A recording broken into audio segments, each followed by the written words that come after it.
You're on. We're live. Apparently I'm on. Hey. Want to cut the lights, some. I don't know.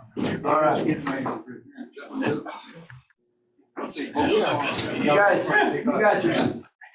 Something like that. Oh, no, put it back on. Just a little light. And now, ladies and gentlemen, Mr. John Cheevers. I can do this because apparently I am not on the screen. I see. You want to be on the screen? No. I'm fine being just like this. All right, this would be the lesser professional presentation today. I can't follow the eloquence of Mr. John Wild. Okay. All right. Is it running? It is. He's not dipping. Oh well. He's a dipping presentation, not dipping. He's not dipping. What happened? Passed out to Margarita. Is it ready? Mm-hmm. Ooh, that's pretty. That's pretty. Go back and start it again. Not the recording, the presentation. That come up, that one there. Yeah. Maybe it's running its course. Animation. Oh. Poor birds. It's start. Looks like you've got a full bladder there. He was dipping earlier. He was. I was just timed out. Is You probably have to start your production over again. In order for it to restart the animation. There you go. Aha, it's all in my assistant's hand. All right.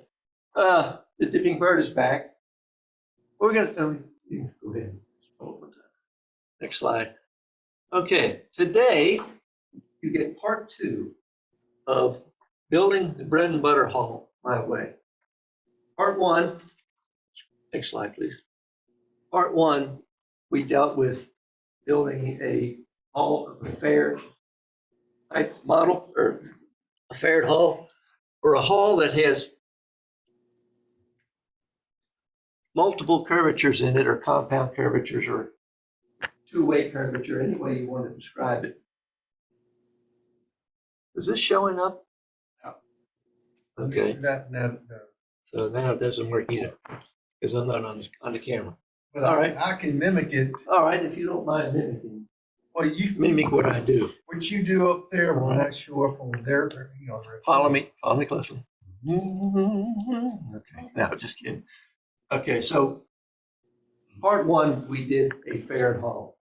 And the faired hall, next slide, I believe. No, back one. Is it the next one? Huh. Obviously, I haven't prepared this presentation very well. Noted. Well, I told you, I was not going to be as eloquent as you. Okay, so let's do a little review on what it took to make that faired hall. You had to start out with a hunk of wood. You had to add a little sweat equity into it. And out will pop the faired hall. Just happened to bring one. You guys can see here, it's the same one in the slide. Next, now take the next slide. All right. And when you're making a model of a faired hall, you need to make templates. Frame templates, station templates, body plan templates, whatever your terminology is.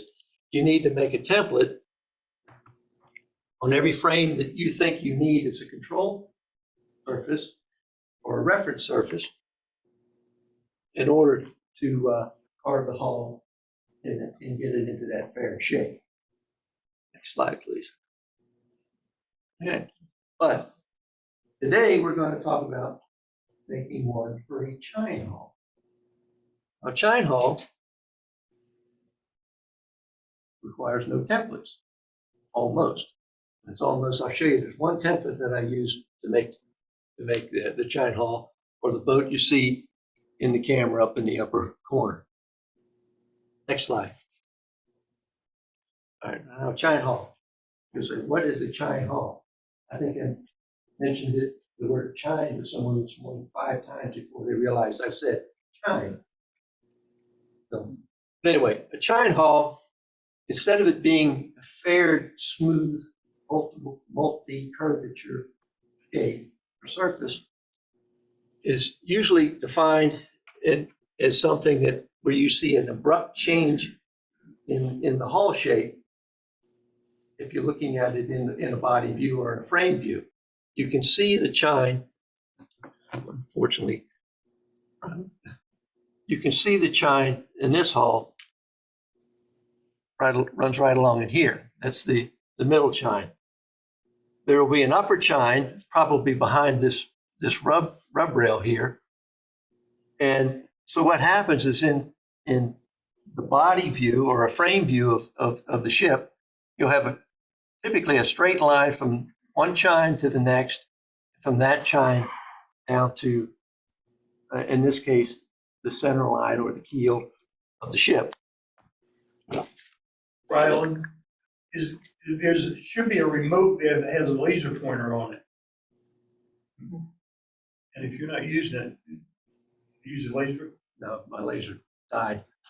But there's one with this. Yeah, it's his laser that pointer right here. Oh, yeah. Technology. Sure. Doesn't work.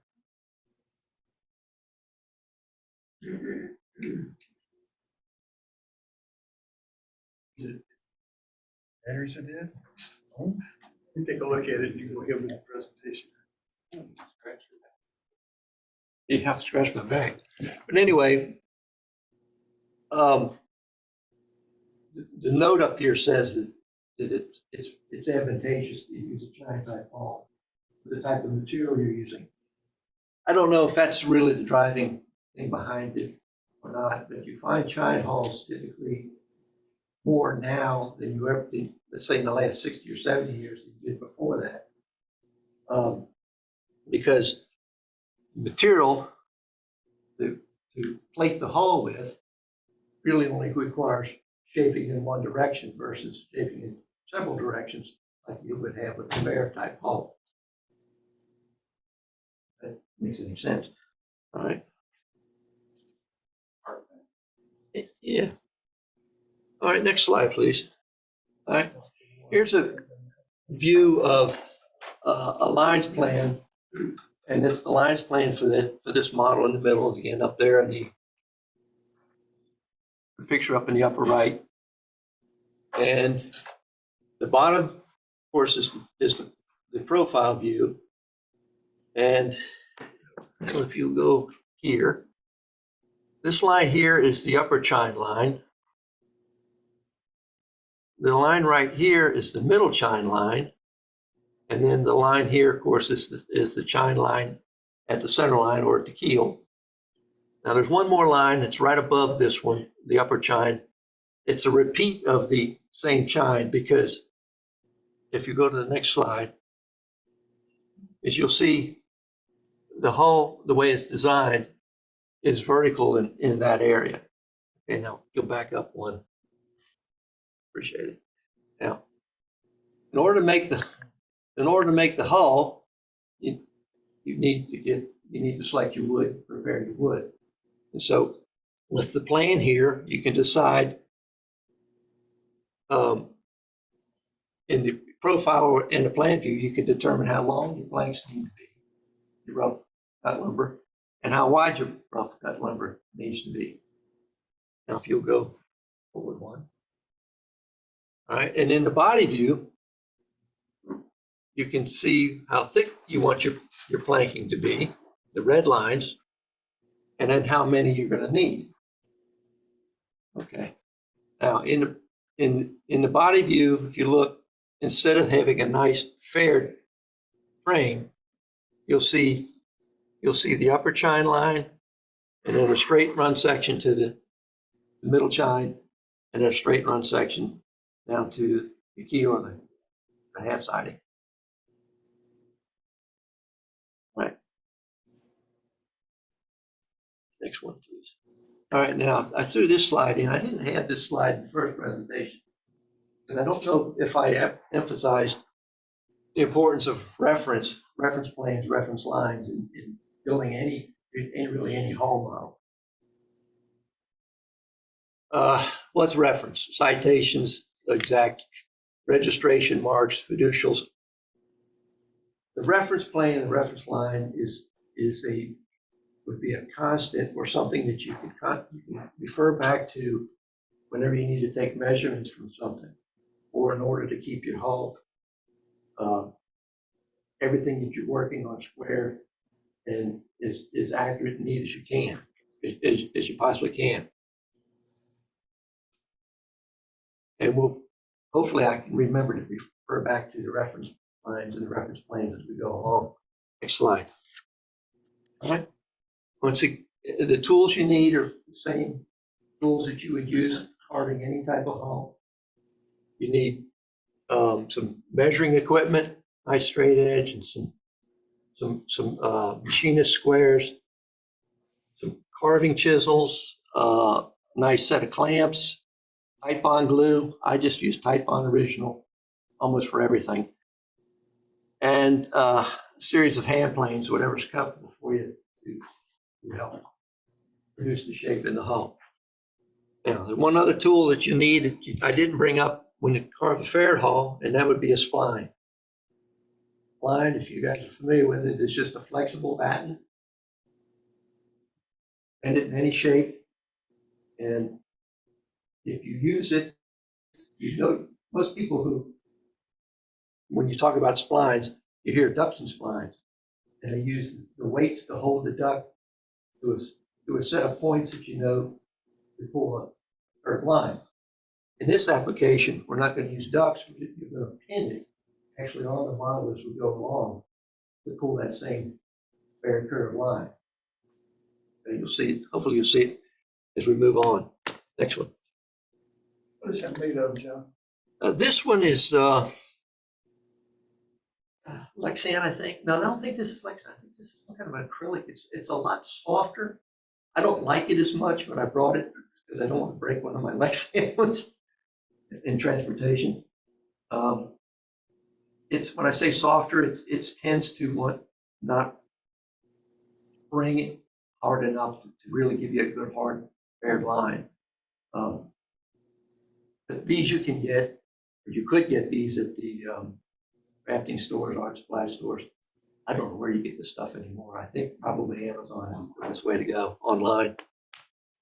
All right. Now, this slide here, you've determined on the hull you want to make, the length of your boards, the width of your boards, the thickness of the boards, and how many boards you need. Okay, so you rough cut them. Now, the next thing you want to do is from your lines, or from your lines plan, you should know where your stations or your frames are that you want to use as your references. Okay. I always grid all the boards all the way around with a center line all the way around, and those various frame or station locations all the way around. What I'm doing is I'm starting to put these references on there that allow me to get everything lined up and keep everything lined up as we go through the carbon hull. Make sense? I got an example here I can pass around. You can see how I've just put the grid all the way around on those boards. Keep it lined up as it's glued together. Next slide, please. All right. Okay, so what you want to do on each one of those boards is and each one represents a lift in that model that you're making. So you want to pick up half widths from the center line out to the half width. That represents the water lines that you're going to cut these boards, rough cut these boards to before you go together. All right.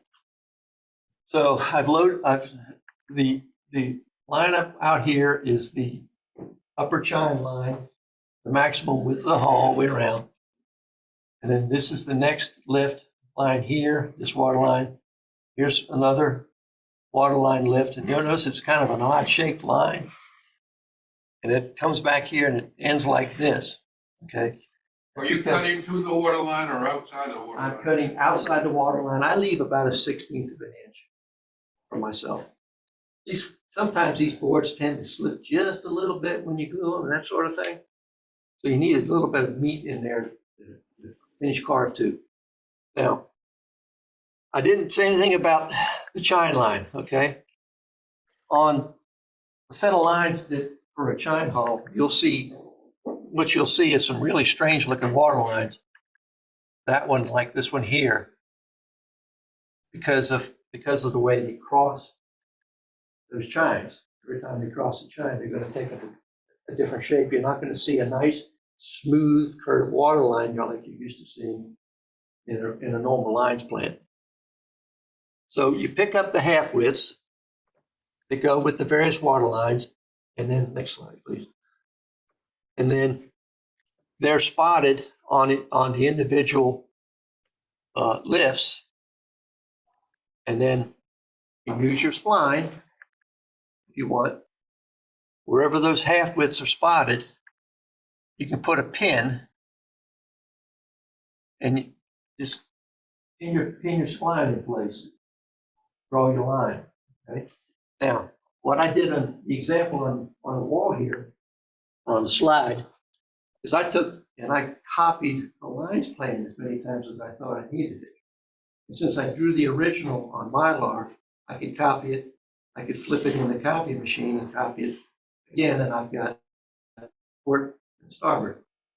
And what I did was I cut them out. I cut out port, I cut out the starboard, and I think I left a wiggly line in the center so I could glue the two together. And instead of using the spline and picking up the half widths and using the spline to draw my rough cut, my water line to rough cut the board, I just had used spray adhesive, stuck these to the wood, and then I could cut them out, save a little time. Does that make sense? Okay. And you can see I did the upper one. I don't think I had an extra one of these. And so that one was just cut to match the one right below it, just rough cut the one below it. And then if you'll notice on this bottom one, I'm drawing this inside line here. That is the place where I want to remove the material on this board right above it. And I do that on all my hulls. I take the wood out of the center so that as the hull changes through the seasons, expands and contracts, different humidities and temperatures and things like that, it can expand into the block and out of the block, and it doesn't tear the hull apart or warp it, that sort of thing. This one was glued together probably 20 years ago now. Model's not done, but I have no failures in the glue joint. Can you use popular fluid? What wood do you use? Okay, good question. I don't know if I hit it. Okay, I use either poplar or bass. I'm happy Poplar with moves either a one. lot, that's why I was Poplar. asking. Poplar This moves a lot. this one here is actually poplar, and if you're familiar with the wood, you can see that it's poplar, and you'll see it for sure later on. Basswood is more stable, I think, but I haven't had ill effects with the poplar, and I think it's because I'm removing the centers, removing that wood out of the center.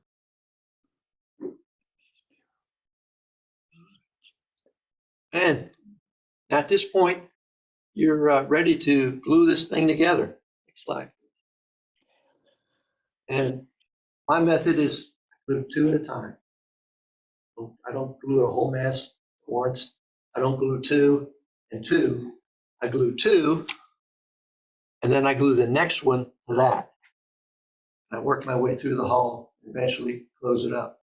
And the reason being is if you've ever glued two boards together and then two other boards together and tried to bring them together, you have locked both of them into probably something that's not flat. And try to bring them together, you can't do it. But if you introduce a third lift to the two that you previously glued, it's flexible enough that it'll start to mimic that. And your wood's going to do that to you. It's not going to stay absolutely flat and straight and stuff. It's going to go. And so I do two at a time until I get all the way through. As you can see, that one is floating around. It was like that. And matter of fact, this is 4. The center 2 are missing quite a bit of material. There's actually going to be a small 5th one on the back end back here on this guy eventually. All right, next slide. So on this hull, because of the way it's shaped and everything, after I had it all glued together, I ran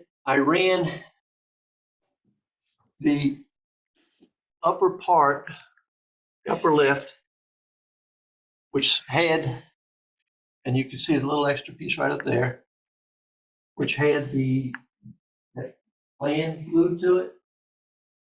I ran it through the sander to sand to that deck edge line, which is the upper chine line.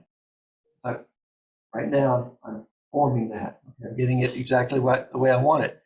And I can do it because the bottom of the hull is still flat. This hull block is still flat, and it's still my primary reference plane. So while the hull lays flat on that board, just like this example here, I can sand to the deck edge line, and I've got it done. And then that deck edge line, once it's sanded, becomes another reference line, a reference edge, or however you want to call it. Next slide, please. All right. Now, that edge that I just sanded is this little vertical piece that I mentioned earlier in the body plan. All right? That right there. That's the reference edge that I just made, which defines the plan view of the hull. All right? You can see down here at the bottom, this bottom lift on the paper right here. But then if you notice that the hull itself has a drag to it. It's higher here, it hits that base plane here, and then it does not fall below with a keel piece that was added later. But the bottom of the hull follows, like I say, follows this line here and goes up on this curve right here, which is the lower chine line. So while I still have the bottom of the lower lift as a reference plane, I carved the deck. All right. And what I had to do was I took one of these profile plans here and I cut it out. I glued it to some boards with some spray adhesive, fixed them in the next slide, please. Fixed them in that shear and camber jig that I talk about all the time on either side. Mounted the hull block in the jig because it's still got the bottom reference plane there. And I machined in the shear and camber on the deck. Now this deck, go back up real quick one time. This deck was cut to this upper edge of that vertical piece back to here. Then it was cut to this upper line here. So that's a nice thing that you can do with that shear and camber jig is you can do 2 different deck pieces on it. The little sloping edge right here, the sloping piece, was cut by hand afterwards. So now let's go ahead, forward one. So, and then one more. All right, now you can see it. You can see it's cut on there. So now, what I've done is this little vertical piece here is now reference edge or reference surface. The deck is now a reference surface because it was cut using the base of the hull block as a reference. So the deck, what you have is the height of the deck on either side is exactly the same. You didn't have to do any measuring, no anything. You just You're just using the reference plane and using the tools to machine it in place. So the shear and camber's there. You can see where I stepped it, and that was just something that I put a stop in the jig so the router wouldn't go past it. And it's as far as it would go. And then I changed the jig a little bit, or the template a little bit to do this poop deck or aft deck fan tail thing, whatever you want to call it. Okay, so I'm this far along. Okay, I'm going to slide them on 19. All right. Okay, next slide, please. Oh, I'm sorry. Just put this in this morning. At this point in time, you want to mount the hull block to some kind of positioning power arm or something. I like to use a power arm like this. So when I'm carving the hull, I can position it any which way I need. It's very comfortable to do, as opposed to locking it into a vise where it's stuck. This way I can, if you're right-handed, you can spin it, you can angle it, you can take advantage of your right-handism or your left-handism, wherever you may have, by rotating that hull and get it in exactly the most comfortable place to carve. And so this angle here would be bolted down to the deck here. All right. So now you're flipping it over. Now I'll take the next slide. And so the hull now is mounted in a power arm, some kind of upside down position. And we need to pick up some data so that we can carve one of these single curve surfaces too. All right, and the reason I kept stressing reference and reference and reference is this or the upper chine line right here is a reference line or a reference line. The vertical piece right there would be a reference surface to me. And so that gridded lines that I talked about, you need to put on a model. Whenever you take some material away, you always want to put those lines back so that you have them reference again. This case is reference lines. So as soon as you take them away, you want to put them back. So you would go back to your body and you want to pick up the height, or not pick up the height. You want to take your upper chine surface lines and extend them down to the baseline. All right, I've extended all of these down. This one, when you extend it down, it wants to cross center line, and you notice these two really cross center line. The after ones, I just extended them down to this waterline here. You could extend them all the way to the bottom, but I only went to here.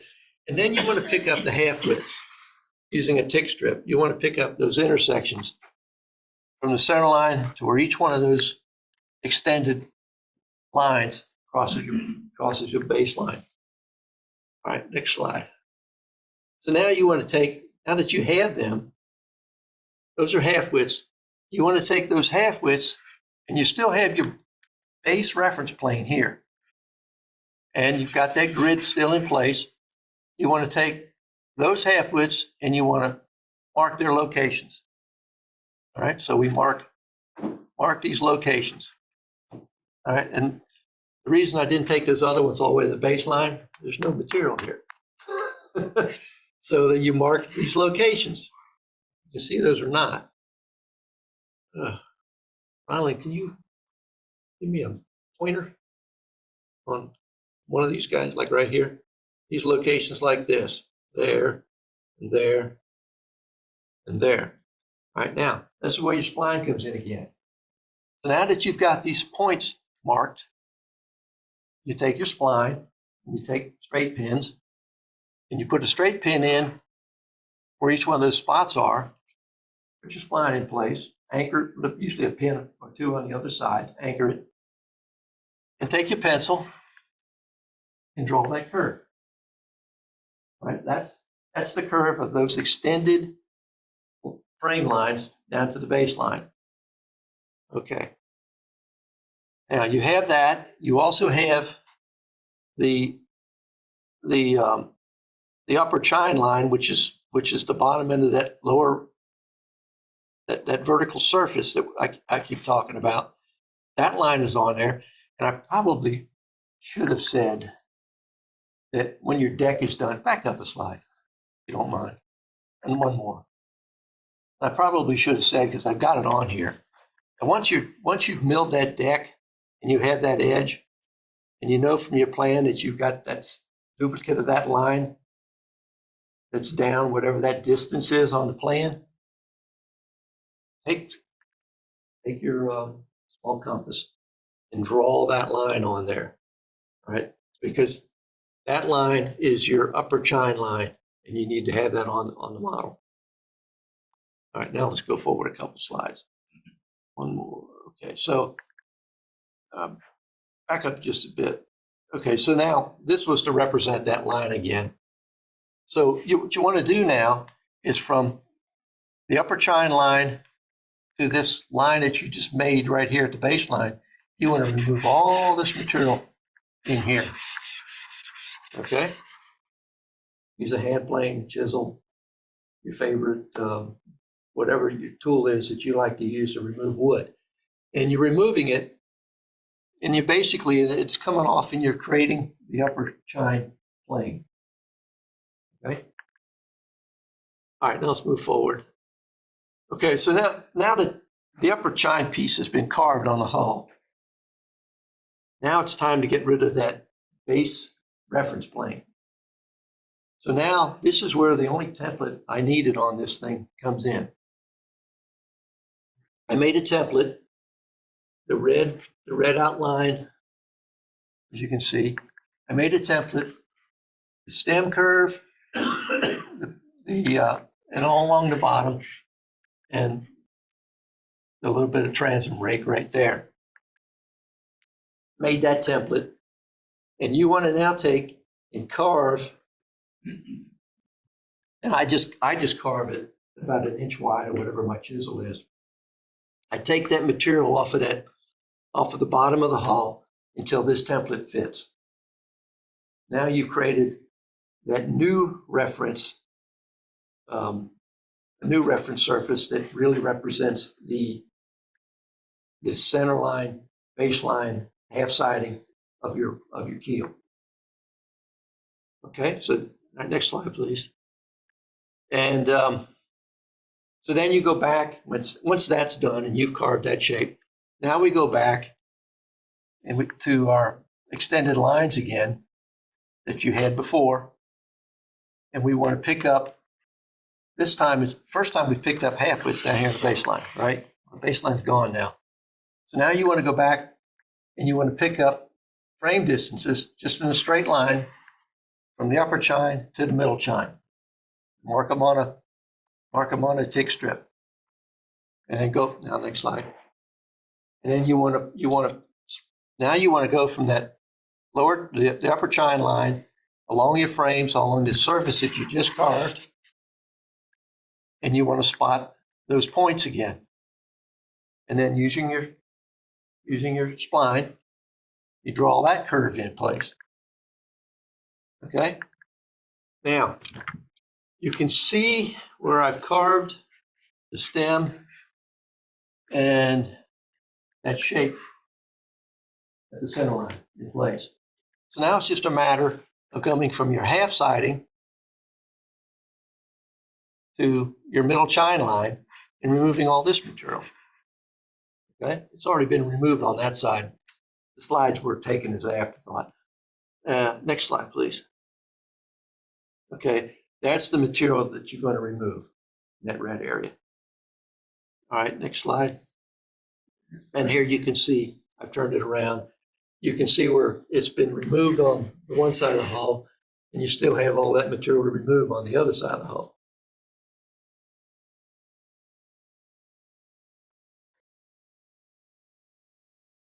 Next, please. And there's a view at the bow. Looks like I lost it, doesn't it? Looks like it's off just a little bit going through there, and I think it was, and I corrected it. But like I say, every time you take those reference lines and various lines off and the grid lines off, put them back so you can keep control of all of that. And here you, just like I say, it's a view that you can see the material at the lower chine for the lower chine has been removed over here, but not on this side. Next slide. Little sanding when you finally get it done. And next slide. And then you check for fair. If it doesn't look like an egg, you got some lumps and things that you got to take care of. All right. One more slide. Let's see what we got here. And then the other thing I like to check for is check for symmetry. You've already built it in when you follow the steps like I was talking about by sanding the deck edge curve early, milling the deck and whatnot. You've actually built the symmetry into the hull. And but it's always good to check your work afterwards to see whether or not you blew it somewhere. And next slide, please. And then here's a view of the hull before I put a little putty in some places. And try not to have Dutchman. I got to get in there anyway. Got a little carried away with the bandsaw when I cut that lift apparently. Looks a little rough. But next slide, please.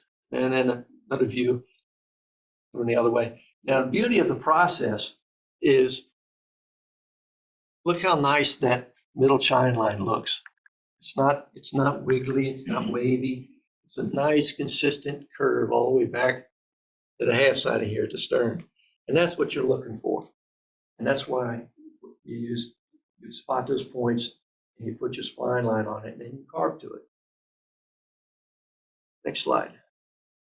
And a couple of pictures of it as it is right now, as you see on the table. And let's see, what do we have after this? Next slide. Oh, questions? Yeah, you lost me at dipping bird. Dipping bird? There once was a guy that did not like tequila.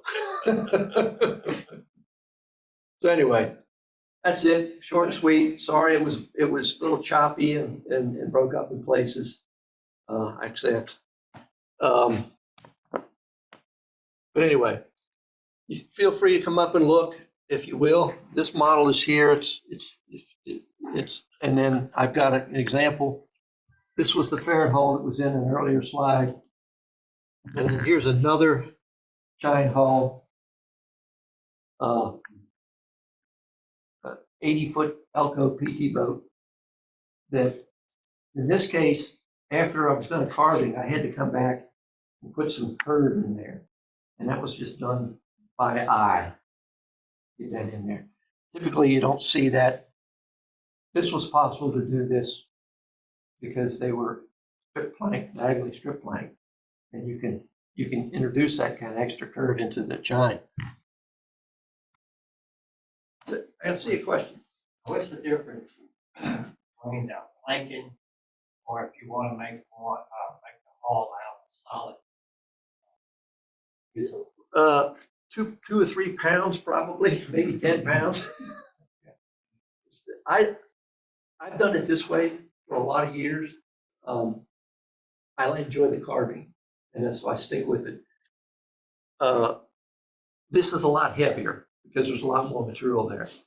I do kind of envy you guys that do it with bulkheads and things because they're very light. And but there's no carving involved. I just like to carve. Like hull. Yeah, I won't do it out of one piece because that log is going to constantly do things. And so that's one of the reasons why you go with lifts. And then that's another reason why I take the material out of the middle pieces is to help control all that movement You guys, I don't know if anybody's ever planed wood and set it aside, come back a year later. It's right back to what it was before. It's crooked again. And I don't care how dry it is or anything, it'll constantly move on you. And it's like, what was it? Some of the earlier modeling efforts, like 50s down into the 20s, and even Boucher and Blue Jacket, a lot of the earlier kits, their hulls were machined from pine. Pattern maker's pine. Oh, it's wonderful material, pattern maker's pine. You take a hull that's 50 years, it's sitting there, it's still weeping sap. So I won't use pine just for that reason. It'll just seem like it constantly weaves sap. So don't have that problem with basswood. All the restorations, repairs, rebuilds and such that have come to me to be done, pretty much everything I turned down was made from one piece of wood. Mm-hmm. They were split, Mhm. they were cracked, they were torqued. It's just every single one of them. If they have any age at all, Yeah. they can go back to looking like a log. Well, I've got more material in my hulls than a lot of people do. I read Eric Ronberg, some of you guys may have heard the name. He's one of the top-notch model makers, I think, in this country. In the old method, not to you, John, in the old methods. And he wrote a multi-series piece in Nautical Research Journal on a fishing boat, a fishing trawler that he made. And he carved the hull from poplar, which first time I'd heard of one being carved from poplar. But he went more to an extreme than I did. He carved the outside, and then he carved the inside to a uniform, probably 3/8 thickness.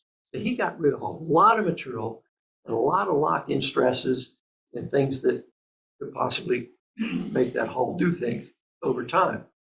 Now, but he was not able to use shear and camber jig to do the deck. So I think he milled planks with the camber and set it in, that sort of thing. I kind of like to do that shear and camber process. I like this process for fair hulls and giant hulls because it allows me to control what I'm doing. And I've found that I've produced a much better hull since I started doing it this way than when I was in the first 3 or 4 efforts when I carved and then tried to carve a deck on top at the end. I always ended up with some kind of a twist. And that's not here with this method. A lot of guys know I like to do it.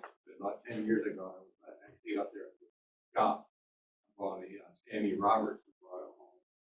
Opened it up a couple of weeks later and looked at it. And like you said, it's one piece of wood. The hull had depth of twist in it. I took pictures of it and sent it back and up there, and they sent me a brand new hull. If you do them, be careful, look at them real close. Yeah. They will twist. So now if I could just get myself to maybe put some 3D printed stuff. Might be all right. Yeah, throw a little brass on there while you're at it. Oh, there's brass on there. There's aluminum on here. I was always tickled. This is not part of the presentation, but I was always tickled with these. You know, modern tugs have Z drives or ducted prop propellers, no rudders. They're steerable. And I was really pleased that I was able to manufacture these. There's a left one and a right one, and the propellers do come off, that sort of thing. And they fit up in there pretty good. Yeah, you could probably do a much better job with 3D printed than I can with machining. I'll never get them in there. There we go. But I was having fun. And also this model was an experiment in putting one together with no solder. Everything has been epoxied, all the brass parts, just for an experiment. See if it, one of these days, pops apart. I'm sure it will. I don't trust this man-made stuff. All right, that's all I got, guys. Appreciate it. Hey.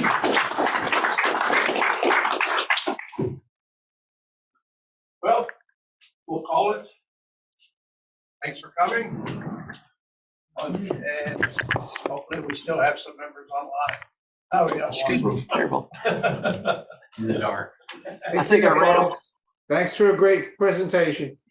We had more than one. Thank you.